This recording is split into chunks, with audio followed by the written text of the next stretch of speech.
அண்மை செய்தியை பார்க்கிறோம். வரும் 13ஆம் தேதி திருச்சியில் தவேக தலைவர் விஜய் தனது சுற்றுப்பயணத்தை தொடங்குவதாக தகவல் வெளியாகியிருக்கிறது. தமிழக வெற்றிக் கழக தலைவர் விஜய் திருச்சியில் தனது சுற்றுப்பயணத்தை தொடங்க இருப்பதாக தகவல் வெளியாகியிருக்கிறது. வரும் 13ஆம் தேதியிலிருந்து தனது சுற்றுப்பயணத்தை தொடங்குவதாக தகவல் வெளியாகியிருக்கிறது. கூடுதல் விவரங்களை வழங்குவதற்காக செய்தியாளர் சந்தானம் இணைந்திருக்கிறார்.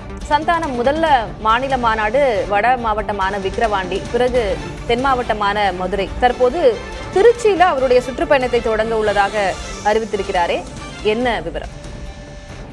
திலகவதி, தமிழக வெற்றிக் கழகத்தினுடைய தலைவர் விஜயனுடைய சுற்றுப்பயணம் திருச்சியில வருகின்ற செப்டம்பர் 13ஆம் தேதி தொடங்க உள்ளதாக தகவல் நமக்கு கிடைத்திருக்கிறது.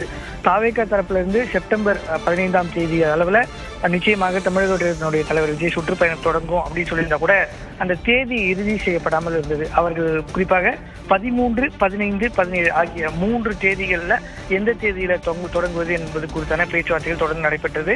15ஆம் தேதி சமீபத்தில் 2வது மாநில மாநாட்டில் அவர்கள் கையில் எடுத்த அண்ணாவினுடைய பிறந்தநாள், அதே போன்று 17ஆம் தேதி பெரியாருடைய பிறந்தநாள் என்பதால எந்த தேதியில அவர் சுற்றுப்பயணம் தொடங்குவார் அப்படின்ற ஒரு கேள்வி இருந்தது. பெரியாருடைய பிறந்தநாள் என்றால் ஈரோடு, அண்ணா என்றால்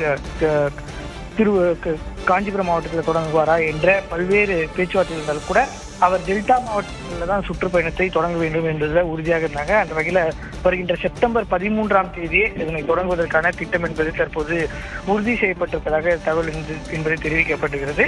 குறிப்பாக கட்சியின் சார்பாக அமைப்பு ரீதியாக பிரிக்கப்பட்டிருக்கூடிய 2 மாவட்டங்களில் ஒரு நாளுக்கு அவர் மக்களுடன் பிரச்சாரம் செய்யும் வகையில் திட்டமிட்டிருப்பதாகவும், அவர் சாலையில நடந்து சென்று பிரச்சாரம் செய்வதற்கான வாய்ப்புகள் என்பது தற்போது வரை குறைவாகவே இருப்பதாக, குறிப்பாக நேரடியாக அவர் சாலையில இறங்கி நடந்து சென்றால் அங்கு பாதிப்புகள் உள்ளாகும் என்பது என்று காவல்துறை தரப்பிலும், அதே போன்று அவருக்கு ஒய் செக்யூரிட்டி பாதுகாப்பு கொடுத்திருக்காங்க. அவங்க தரப்புல இருந்தும் அவர் சாலையில இறங்கி சென்றால் அவருக்கு பாதுகாப்பு வழங்குவதில் மிகப்பெரிய சிக்கல் ஏற்படும் அப்படின்னு தெரிவிச்சனால வாகனத்திலிருந்தே பிரச்சாரம் செய்வதற்கான திட்டம் என்பது தற்போது வகுக்கப்பட்டிருக்கிறது.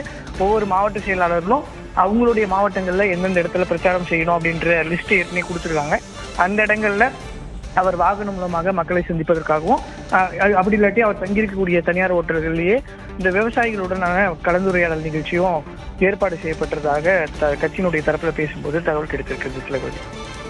சந்தானம், எதனால் திருச்சியை அவர் தேர்வு செய்திருக்கிறார் அப்படின்ற ஒரு கேள்வி இருக்கு. ஏன்னா முதல்ல விக்கிரவாண்டி, பிறகு கோவையில ஒரு ரோட் ஷோவோட ஒரு பொறுப்பாளர்கள் கூட்டம் நடந்தது, பிறகு மதுரை, தற்போது திருச்சி. எதனால் திருச்சியை தேர்ந்தெடுத்திருக்கிறார்?